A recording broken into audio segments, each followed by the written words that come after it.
You wake inside Babylon, beneath walls so massive they have taught the city to feel immortal. Before night ends, that confidence may become your first danger. This is not a small town waiting for rescue. This is Babylon, River City, Temple City, Palace City, a capital that believes the world bends around it. But a city can be strongest on the outside and weakest in the places no wall can protect. Rumor, politics, hunger, loyalty, and fear. The year is 539 BCE. Cyrus of Persia is moving west. Babylon still stands, but its world is already shrinking. Ancient sources do not agree on every detail. The Babylonian Chronicle, Persian royal texts, Greek stories, and later traditions each shape the fall differently.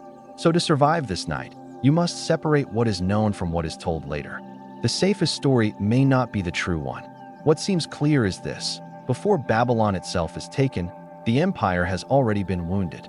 At Opis, Persian forces defeat Babylonian resistance. After that, the road to the capital is no longer a question of pride. It is a question of time. Then Sapar falls. According to the Chronicle, it is taken without a major fight. If you hear that in Babylon, your fear changes shape. The enemy is not only outside the walls. The enemy is the thought that the walls may no longer matter. You are a shopkeeper, porter, servant, scribe, guard, or priest's assistant. Not a king, not a general, just a body trapped inside imperial decisions. Your first decision is simple and impossible: stay close to your house, or move toward the river before the city changes hands. The Euphrates is the city's lifeline. It brings trade, water, food, and movement. It can also become a corridor of danger. Later Greek tradition tells a dramatic story. The river lowered, and invaders entered through the waterway. But contemporary evidence is more cautious. That uncertainty matters.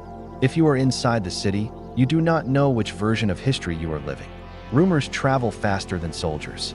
The Persians are near. The gates are watched. The palace knows more than the streets. Some people trust the king. Some trust the gods. Some trust the thickness of the walls. Survival may require trusting none of them completely. Nabonidus, the last king of Babylon, has enemies inside his own story. Some sources portray him as distant from the city's powerful priesthood. Whether the propaganda is fair or not, distrust is dangerous. When people stop believing the center can hold, even a fortress begins to feel hollow. You hear that Cyrus may present himself not only as conqueror, but as restorer. That may calm some people. It may terrify others. If the city falls with little fighting, you might live. If panic begins, the walls become a container for thousands of desperate choices.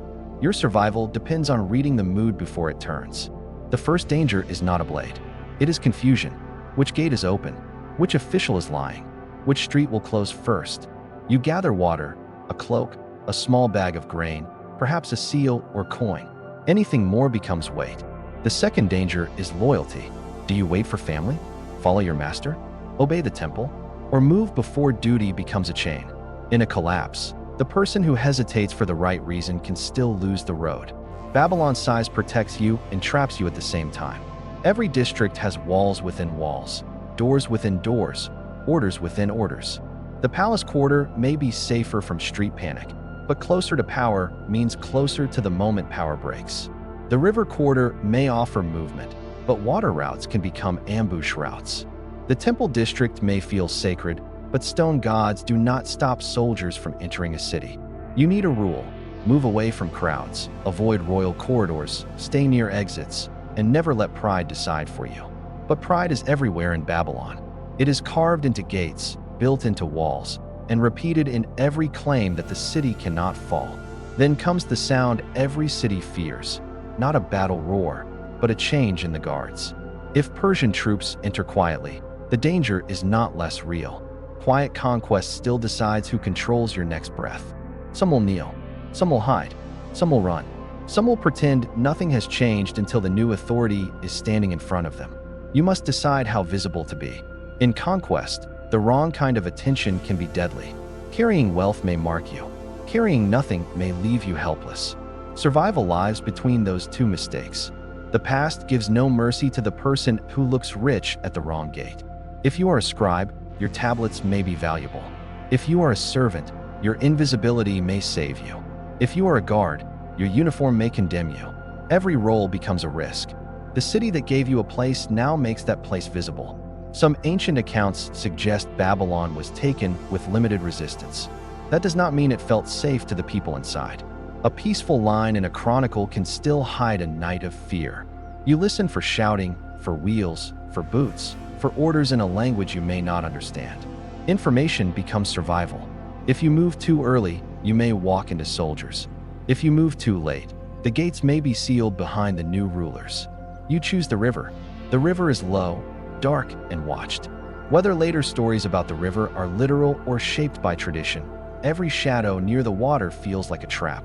You move beside the wall, not on the main road. You keep your bundle small. You keep your head down. Behind you, the great city is not burning in a spectacle. It is changing ownership in the dark. That may be more frightening. When destruction is quiet, you cannot tell which danger has already passed and which one is coming next. The third danger is the morning after.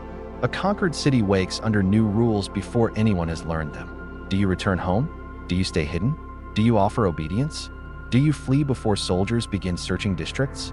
The wrong answer depends on who stops you first. If Cyrus wants order, chaos may be punished.